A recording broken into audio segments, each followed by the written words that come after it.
کہ چونکہ عرس کی محفل ہے تو آپ صوفیزم پر کچھ گفتگو کریں اور بتائیں کہ تصوف کیا ہے، اور تصوف کے متعلق ہماری عوام جاننا چاہتی ہے۔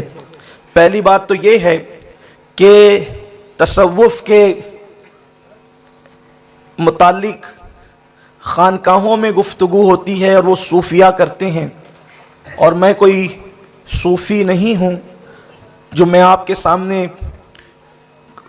وحدت الوجود اور قبض بسط اور ملکوت اور ہاہوت اور باہوت کی گفتگو کروں، لیکن چونکہ حکم ہے اور کچھ مبادیات اور ابتدائی گفتگو جس سے یہ تصوف کے منازل انسان طے کرتا ہے، میں کچھ ایک طالب علم کی حیثیت سے اپنے مرشد کریم ابن کریم کریم الابوین نجیب الطرفین سرکار غیاث الکونین غوث العالمین شیخ عبد القادر جیلانی مرشدی کے کرم سے کچھ معروضات پیش کرنے کی سعادت حاصل کر رہا ہوں۔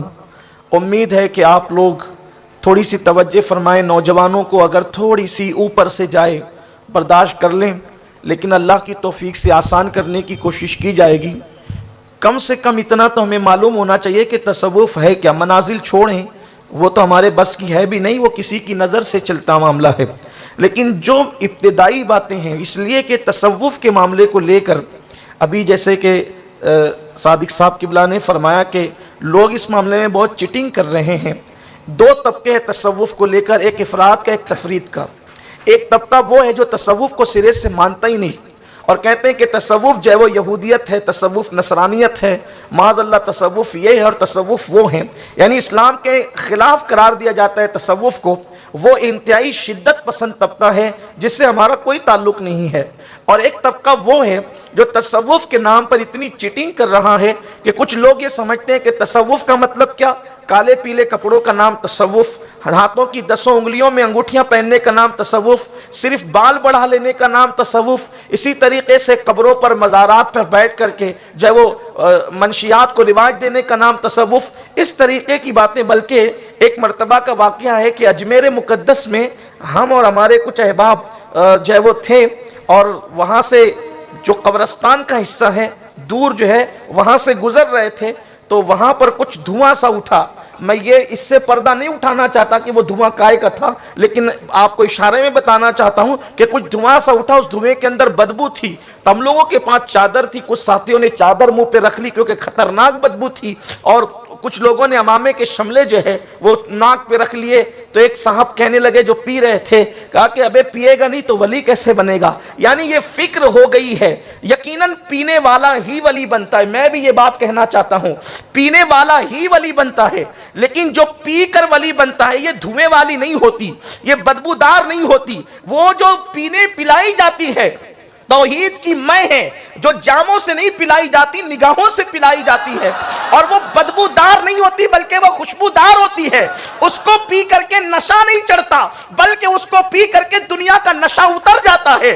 وہ ایسا ہے، یہ پیے گا تو گرے گا، وہ پیے گا تو گرنے والا کھڑا ہو جائے گا، یہ پیے گا تو معاشرے پہ بوجھ بنے گا، وہ پیے گا تو معاشرے کا بوجھ اٹھائے گا، یہ پیے گا تو آنکھیں اللہ اکبر روشنی کھو دے گی، وہ پیے گا تو وہ نظر ملے گی، زمین پہ بیٹھ کر کے لوح محفوظ کو پڑھتا ہوا نظر آئے۔ پینے کا مخالف کون ہے؟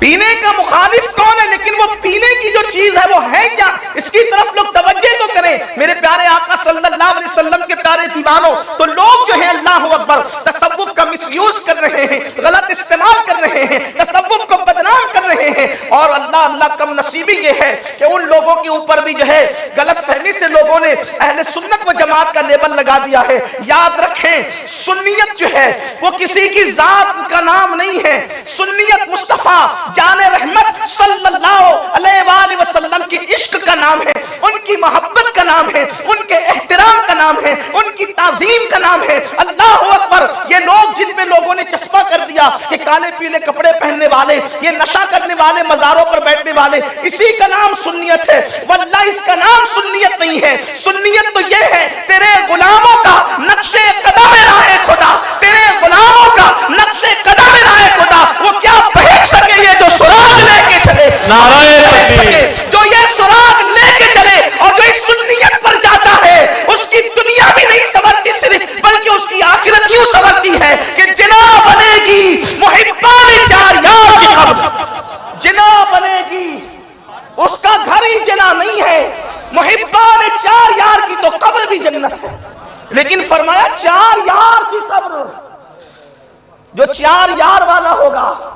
کچھ لوگ صدیق اکبر کا نام تو لیتے ہیں لیکن علی کے نام پر ان کو بخار آتا ہے، ان کا بھی ایمان معتبر نہیں ہے۔ اور کچھ لوگ علی علی کرتے ہیں لیکن صدیق اکبر کو مشکوک کرنے کی کوشش کرتے ہیں، ان کا ایمان بھی معتبر نہیں ہے۔ ہم سنی چار یار والے ہیں، جنا بنے گی محبان چار یار۔ ربیع الاخر میں، جمادی الاخر میں صدیق کی 22ویں بھی دھوم دھام سے مناتے ہیں، اور رمضان میں مولا کی 21ویں بھی دھوم دھام سے مناتے ہیں۔ کچھ لوگوں کو نعرہ حیدری پر بڑا تکلیف والا معاملہ، یہ علی کیا کہہ دیا، تو یہ یا علی کہا، یہ ولیوں کی سنت ہے یا علی۔ قاضی ثناء اللہ پانی پتی رحمت اللہ علیہ، قاضی ثناء اللہ پانی پتی کوئی معمولی آدمی نہیں ہے، مفسر ہے، محدث ہے، صوفی ہے۔ مرزا مظہر جانے جانا رحمت اللہ علیہ کے خلیفہ ہیں، یہ مرید ہیں، بڑی عظیم ہستی ہے، حضرت مرزا صاحب کے خلیفہ، بڑے عظیم مفسر ہیں۔ قاضی ثناء اللہ پانی پتی فرماتے ہیں علی اس ولی کا نام ہے کہ علی جب دنیا میں نہیں آئے تھے تب بھی وہ لوگوں کو ولایت تقسیم کر رہے تھے، آنے سے پہلے تقسیم جو کرے اس کو علی کہتے ہیں، جو آنے سے پہلے دے اس کو ولی کہتے ہیں۔ فرمایا کہ امت محمدیہ سے پہلے جتنے انبیاء کی امت میں ولی ہوئے ہیں وہ سب علی کے صدقے میں ولی ہوئے ہیں، اور اس امت میں بھی جو ولی ہیں وہ سب علی کے صدقے میں ولی ہوئے ہیں۔ اسی لیے تو میرے امام اہل سنت اعلیٰ حضرت کیوں فرماتے ہیں، کہتے ہیں کہ وہ کیا جانے گا فضل مرتضیٰ کو، اس کو کیا پتا علی کی فضیلت جو عبد القادر جیلانی کی فضیلت نہیں ہے۔ میں آخر میں اس پر گفتگو کروں گا اگر وقت رہا تو۔ تصوف کو لے کر کے بڑا انتشار اور اختلاف ہے، کوئی کہتا ہے تصوف کچھ نہیں، کچھ کہتے ہیں کہ تصوف یہ ہے۔ تصوف کیا ہے؟ اچھا یہ بھی بڑی حیرت انگیز بات ہے، کشف المحجوب سے لے کر رسالہ کشیریہ تک اور قوت القلوب سے لے کر کشف المحجوب تک، یا بعد میں پھر سراج العوارف تک، عوارف المعارف تک، سب سنابل تک، نفحات الانس تک، کتنی کتاب تصوف کی اٹھا کے آپ دیکھیں، کسی میں تصوف پر صوفیہ بھی حتمی طور پر کسی ایک اصطلاحی معنی پر جمع نہیں ہو سکے۔ کسی نے کہا تصوف کا مطلب یہ، کسی نے کہا یہ، کسی نے کہا یہ، کسی نے کہا یہ۔ اب ایک طالب علم الجھ جاتا ہے تصوف کیا ہے اور تصوف واقعتاً کیا ہے۔ تو اگر ان سب کا نچوڑ ہو، سب کا نچوڑ، تو دو جملوں میں میں کہہ سکتا ہوں، اور یہ ایک طالب علم کی کاوش ہے، اگر سچی بات ہے تو یہ اللہ کی طرف سے ہے، من جانب اللہ، اور اگر کوئی غلطی ہو رہی ہے تو یہ میرے نفس کی بدی ہے، پھر اہل تصوف میری اصلاح کر سکتے ہیں۔ اس لیے کہ گفتگو تو جو نوجوان سن رہے بیچارے جو نہیں جانتے تصوف کا الف با بھی نہیں جانتے، وہ بھی سن رہے تو سب ہاں ہاں کریں گے، لیکن جو ادھر ادھر بیٹھ کر کے اہل علم سن رہے ہیں انشاءاللہ وہ اصلاح بھی کریں گے۔ تصوف کو اگر سمیٹا جائے تو دو جملوں میں تصوف بیان ہو سکتا ہے۔ نمبر ایک، تخلق باخلاق اللہ۔ تصوف سمیٹنے سارے اقوال کو تو مطلب یہ ہوتا ہے اللہ کے اخلاق سے اپنے آپ کو مزین کرو، اپنے اندر اللہ کے اخلاق پیدا کرو۔ تخلق باخلاق اللہ، اپنے اندر اللہ کے اخلاق پیدا کرو، اللہ کے اخلاق پہلی چیز۔ اور دوسری چیز، اپنے اوپر صبغت اللہ کا رنگ چڑھا لو، تو اللہ کے اخلاق اپنے اندر پیدا کرو۔ اور اللہ کا رنگ اپنے اوپر چڑھا لو. اللہ کا رنگ کیا ہے؟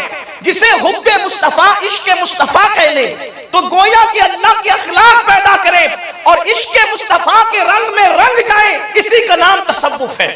یہ تصوف ہے. اور یہ تصوف جو ہے اس کی تعلیم کے لیے کبھی خانقاہیں بنائی جاتی ہے, کبھی خانقاہیں تعمیر کی جاتی ہے اور اللہ کے اخلاق پیدا کیے جاتے ہیں.